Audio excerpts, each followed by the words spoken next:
Hi, welcome to the Fit and Healthy Today show. And our topic matter today is going to be eyes, maintaining good vision. You know, oftentimes customers will come in and they'll say to me, I've got cataracts or I've got, retina issues or detachments, macular degeneration, and my eyes are getting worse, diabetic neuropathy. And I usually, by the time they come in to me, there's a problem. And I kind of thought, let's do some research. Let's find out what we can do to actually help maintain healthy eyes and good vision. And a lot of it involves diet, supplementation, and actually exercising the eyes. So I want to address each of these today on the show and actually go through an exercise routine with you for your eyes. The nutrition part, and gosh, sugar fries the little small capillaries in the eyes, and they're little fragile little things that feed the macula, the retina. Your eye is only about an inch in diameter around, and it's more complicated than any jet manufactured. Nobody can quite 100% figure it out, but we know it consists of various fatty acids, connective tissue, proteins, a combination capillary systems, very long strands of vascular. So maintaining good circulation to the eyes is absolutely paramount. Sugars or higher carbohydrate diets literally destroy those small capillaries. So number one, get rid of your sugar, white flour, pasta, starches, your junk that actually raises the sugars and actually destroys the small capillary health and the nerves in the eyes.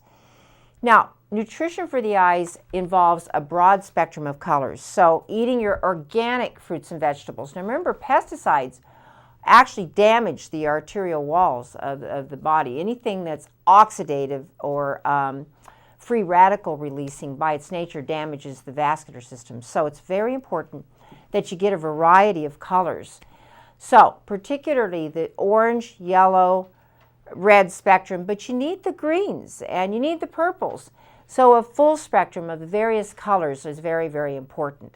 So when you go into the grocery store looking in the organic food area, or you come into health food stores and you look for your melons, you love to see those oranges and yellow and red pigmentations because those actually support the degeneration of the eyes. There was studies done recently on how very, very deficient Americans are in vitamin A. And I know everybody says, oh, vitamin A, you get too much, it stores around the liver, and yeah. But if you're using food sources of vitamin A or emulsified forms of vitamin A or short duration of A to restore the A deficiencies in the eyes, it is not an issue whatsoever. So when we look for supplementation, we look for a good multivitamin that has a lot of antioxidants. And there's several brands out there that are very good, but you're not going to find them at your local grocery store or warehouse center, because most of those, face it, and I could give you a couple name brands, but the most popular name brand ones got a score of under 6% out of 100. So a good health food store, and look for a vitamin that has a lot of antioxidants in it, a lot of zinc and selenium, good B vitamins. The minerals should be in chelated form, not saying zinc oxide, selenium. They need to be good forms. And you're not going to get that from a grocery store or a warehouse. B50, particularly if you're very physically active or you have a lot of stress. Interocular cellular metabolism, eye fatigue, is if you don't have adequate amounts of B vitamins, you'll really generate a lot of that eye fatigue. So people who have desk jobs, even that aren't physically active, require the B50s. Now, I talked about the vitamin A, the emulsified forms, particularly you're going to look for, and a 10 to 25,000 IU form. But you can also look for what are called mixed carotenoids. They're going to have a 2,500 milligram of natural beta-carotene. No synthetics. It doesn't work. Natural beta-carotene sources that have zeaxanthin, that have some lutein, that have some carotenoids in a mixed carotenoid form. Now, the problem with lacking these carotenoids or vitamin A is there are certain light-absorbing retinal pigments that utilize or composed of these vitamin A's. And if you're deficient in vitamin A or beta-carotene forms, literally your body cannot uptake or your eyes cannot form the images necessary to have good vision. My eyes are much more crisper and actually my prescription a lot less since I increased all my pigmentation vitamins and my supplementation. It's made a huge, huge difference in my eye health. Mineral ascorbate Cs. Those are calcium ascorbate, magnesium ascorbate. We need at least 2,000 milligrams in a combination with about twice a day in combination with 500 milligrams of bioflavonoids. Now these are really, really important for the small capillaries in the eyes. They maintain their flexibility and pliability and help maintain the health of the macula as well too. Lutein. Now, you got to look for the right kind of lutein, and it needs to be a Floraglow form. Floraglow is what they did the research on, and it's a lutein ester that has been shown to be very bioavailable form of lutein. OptiZinc. Now, I say OptiZinc because it's a combination of the zinc in combination with copper. So we like to have that OptiZinc in order to utilize the antioxidative process on the eyes. Grapeseed extract. That means maintains overall capillary health of the eyes. And I've had people literally who've had poor or ocular vision, I should say the capillary health has been poor, and they've added grapeseed extract in there, and it's made a tremendous difference in their eye health. We've had vascular breakages, literally when people are on Coumadin or blood thinners, which is devastating for the eyes. Boy, you got to really think long and hard about that one, and the risk factors have to be very, very extreme. But when you're using Coumadin, it causes the fragile capillaries to burst, which can lead to eye blindness. So keeping that grapeseed extract up in combination with the C with bioflavonoids is very, very helpful. Fish oil. Now, fish oil, a good quality, not from your local warehouse or grocery store, but a good clean fish oil, high in EPA, DHA, maintains eye moisture and is also extremely anti-inflammatory for the eyes. There's a lot of other supplements, but these are very, very, very important in order for you to maintain overall eye health. And I have to tell you, most of this is not going to come in your food. You're not going to get adequate amounts of Bs. You're not going to get adequate amounts of Cs. You're not going to get adequate amount of zinc from your food. It just ain't going to happen. Fatty acids, you know, if you're eating good quality salmon, wild Alaskan salmon, but it's expensive. So it's cheaper to do the pharmaceutical grade or good, clean quality fish oils as well. Now, exercises. Now, I know usually I have a fitness portion of the show, and so we're going to join this with the fitness portion because this is about your eye fitness and your eye health. Now, obviously, you know, if you feel uncomfortable about the exercises I'm suggesting, you can talk to your ophthalmologist or your eye care professional. But these are generally safe for most people to conduct unless you have extreme retinal damage or even, you know, any type of sun damage to the eye, or you have a sunburn to the eye or the cornea. These exercises focus in on the ability of the rods and cones to accept light, the ability of the muscle tissues in the eyes to be able to form proper constraints, and actually have been shown to restore, in some cases, full, no more nearsightedness to individuals. So we're going to first of all address light exercises, and the sun is always best, but you can use, if you feel more comfortable, you can use a full spectrum light.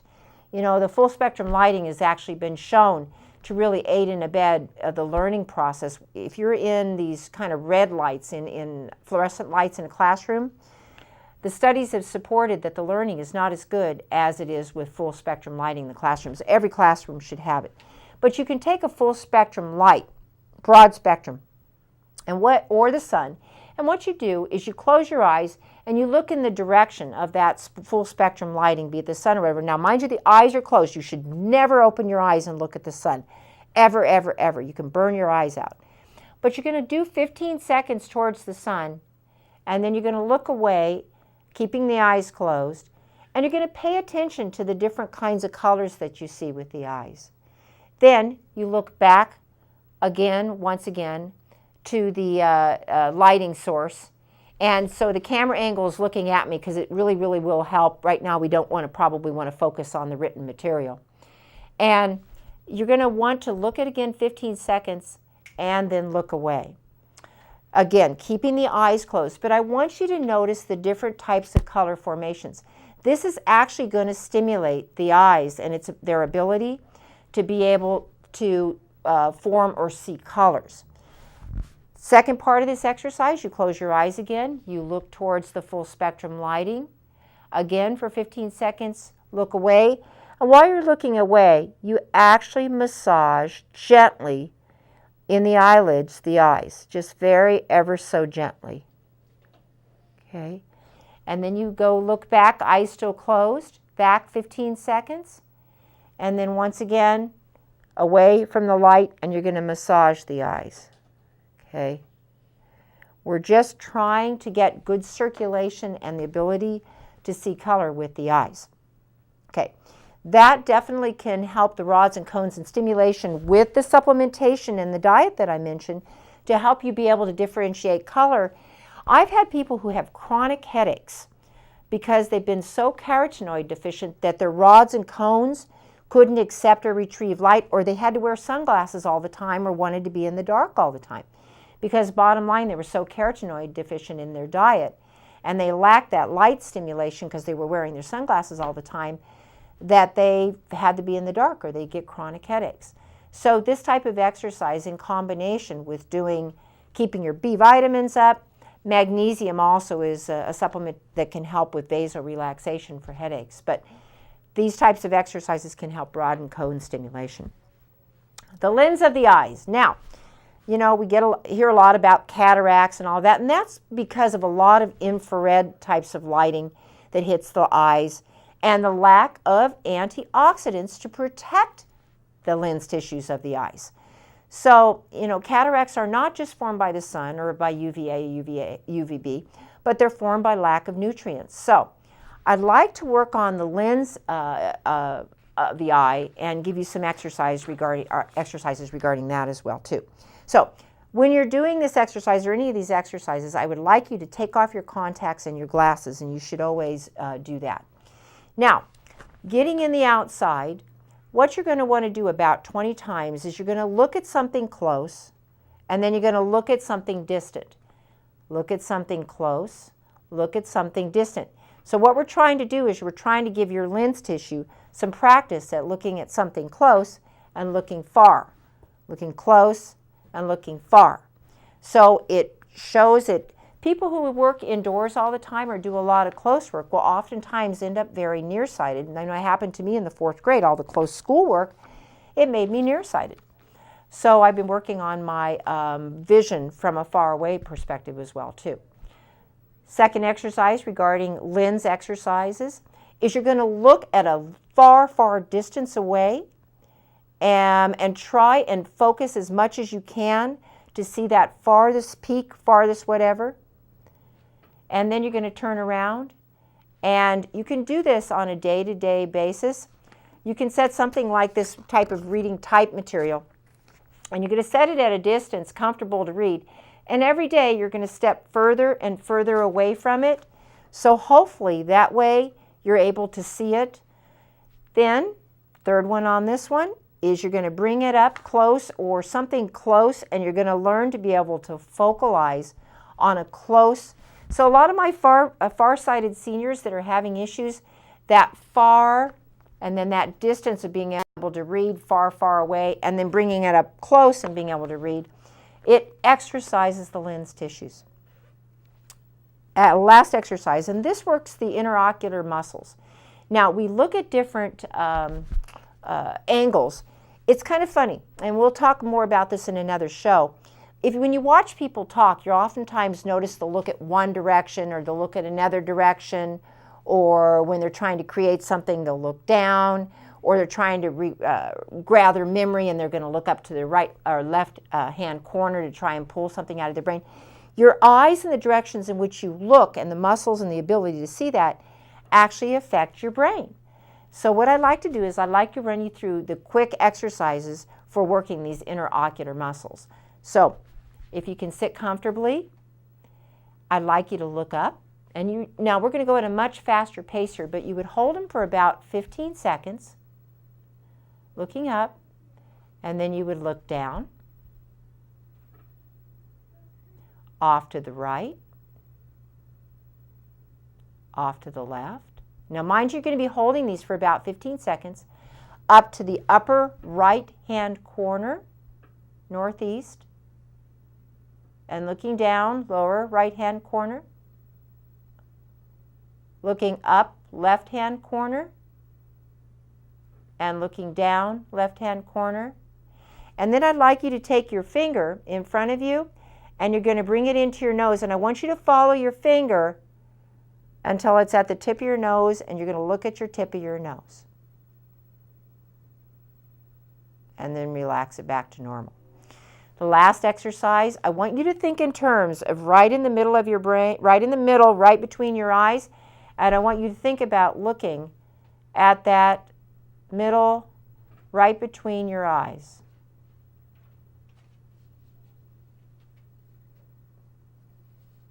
It's almost the lack of looking and the lack of focus that takes you out of, that works your ability to kind of see beyond. Anyway, we'll have actually a whole entire show, maybe next time or the following time, on all these different ways that you can access different aspects of your brain just by looking at different directions and all of that. Anyway, I hope that helps. Once again, we're working on the diet, nutrition, supplementation, and these various exercises. And if you need a copy of these, we'll have them available in our stores, and we can. It's a summary of the exercises as you saw on the television today. Thank you very much for joining this portion of our show. Next, we're going to be moving on to the research portion of our show. Thank you.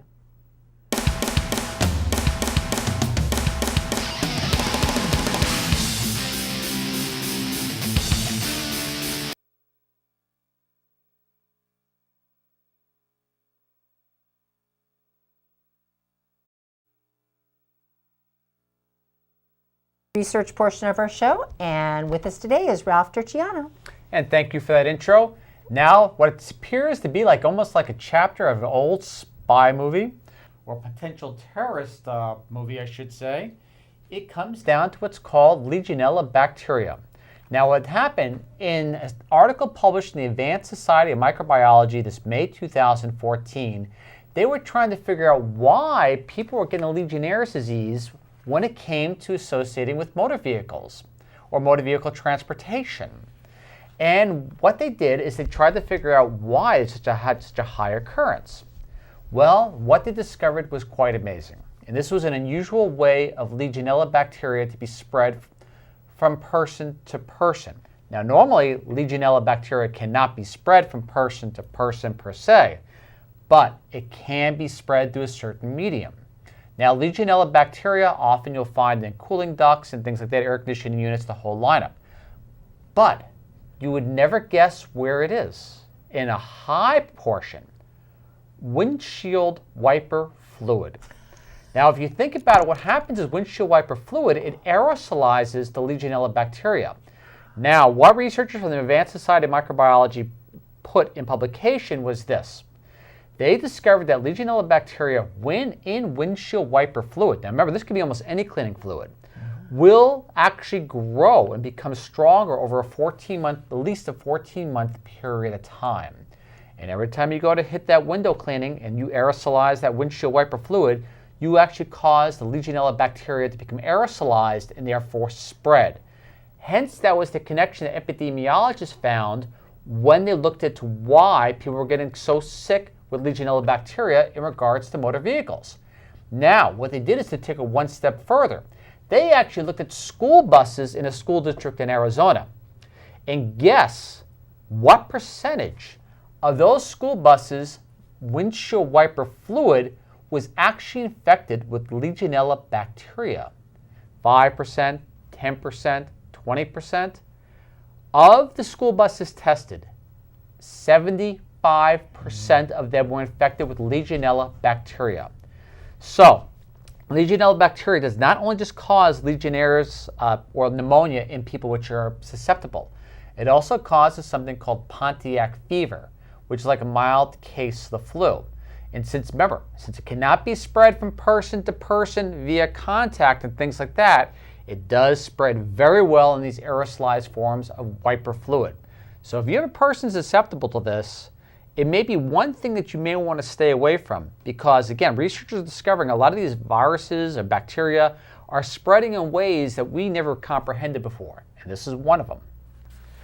Next, look at another nail in the coffin, a benzodiazepine, if I pronounce that right, in what's called regards to sleeping pills and cardiovascular disease. Primarily, when someone has heart failure or heart disease and they go to the hospital, what often occurs when they get treated for this is they have a hard time sleeping. So often what will happen is hospitals, looking at the best interest of the patient, will actually prescribe these benzodiazepine hypnotics or sleeping pills to help their patients get better sleep. Well, at the Heart Failure Congress, yes, there is a Heart Failure Congress in 2014 that met in Athens, Greece. This is what they discovered. They found out when you give these benzodiazepine hypnotics to heart failure patients upon leaving the hospital, your chance of having heart failure or dying within a 180-day period of time, or be readmitted to the hospital with heart failure, I should say, increases not 200%, not 300%, not 400%, or should I say six-fold or seven-fold. It actually increases 8-fold. Now, an interesting thing, this is how they discovered it. They looked at 47 patients and that had heart failure, per se. And they looked at it, and they released them from the hospital. Out of the 47 that were released from the hospital, 15 of those survived quite well after 180 days. Then they wanted to see the difference. Oh, by the way, this was published in the, again, Heart Failure Association of the European Society of Cardiology this May 2014. They found out the only difference between the 15 that made it home and stayed home healthy, so to say, over a 6-month period of time, and those that had to be readmitted from heart failure or died, was that the 15 who made it did not have benzodiazepine hypnotics. All other 32 who did not make it had these form of sleeping pills, the benzodiazepine hypnotics itself. So it's something really interesting to look at. And to quote the study, they said, our study clearly shows that sleeping pills dramatically increase the risk of cardiovascular events in patients with this type of heart failure. The finding is consistent with what they call univariate and multivariate analysis. Given that many heart failure patients have difficulty sleeping, this is an issue that needs further investigation and larger studies. If you want to play it safe, find a different medication or a different way of sleeping. Otherwise, if you know anybody that's in the same position, make them aware of this risk. Or at least if the medical doctor or a person treating this patient may want to find a different tool in helping their patients get better sleep and avoid benzodiazepine hypnotics. Again, published in the Heart Failure Association of the European Society of Cardiology, May 2014. Again, the meeting in Athens, Greece. And another powerful effect of pine bark. This comes down to regards to pine bark and melanoma, skin cancer. What they found out is that most drugs that are being prescribed, or chemo drugs prescribed for skin cancer melanoma itself, only tend to affect basically one protein or one protein pathway, whether it be PI3K, MAPK, or STAT3, just to give you name a few right off the top of my head. So what ends up happening is one chemo drug may only address one of those. So then the cancer itself, the melanoma, just finds a different pathway. Well, what they found interesting in regards to pine bark, and they tested over 450, I may have got that wrong, maybe 480 natural compounds, and they found the chemical in pine bark called leelamine. Leelamine, leelamine if I'm pronouncing it properly.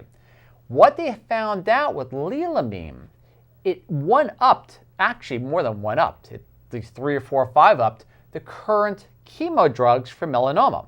Now remember, these pathways, whether it be STAT3, MAPK, or PI3K, are responsible for about 70% of the melanomas that are out there. Leelamine addresses all of them. And how it addresses it is quite interesting. When you have a cancer cell, you have what's called, it requires these cholesterol type transport mechanisms. And what the leelamine from pine bark does in regards to melanoma, in these cases, it shuts down the entire highway system for that cancer cell, meaning that cancer cell cannot communicate or get nutrients to it. Henceforth, in their words, the end result is the death of the cancer cell itself. It shuts down the active survival communication. So, this little substance from pine bark, an incredibly powerful tool in regards to at least close to 3/4 of the melanomas that are out there. Now, this is something if someone's basically having an issue with and doesn't interfere with this current medication that they're currently taking, even though the medication they can't take is, according to them, sucks because the cancer is eventually going to find a way around it anyways. Why not talk to that doctor about adding a little bit of leelamine? Again, this study was published in the Molecular Cancer Therapeutics this May 2014. They also said this, and I want to read verbatim. Leelamine works by shutting down cholesterol transport and its movement around by the cancer cell. By shutting down the cholesterol transport and movement, this exceptionally active survival communication that cancer cells require is shut down. The end result, to repeat myself, is the death of the cancer cells. Since normal cells are not addicted to the same, I almost forgot that point. Your normal cells don't use the same pathways as these cancer cells do. So, to continue on, it goes, since normal cells are not addicted to the same high levels of activity in these pathways, the drugs have a negligible effect on them. They also said, too, lowering your cholesterol doesn't make a difference. So, because statins and Lipitor don't affect the same type of cholesterol that's utilized in regards to cancer cells. They stress that point. Leelamine, Leelamine, may be a powerful tool in regards to melanoma. Thank you. Thank you very much, Ralph. Once again, we're on Comcast, and also we'll be showing on youtube.com/VHfilm. Health Research report.me also as well if you'd like some of the information Ralph presents. Thank you once again for joining our show. We appreciate it.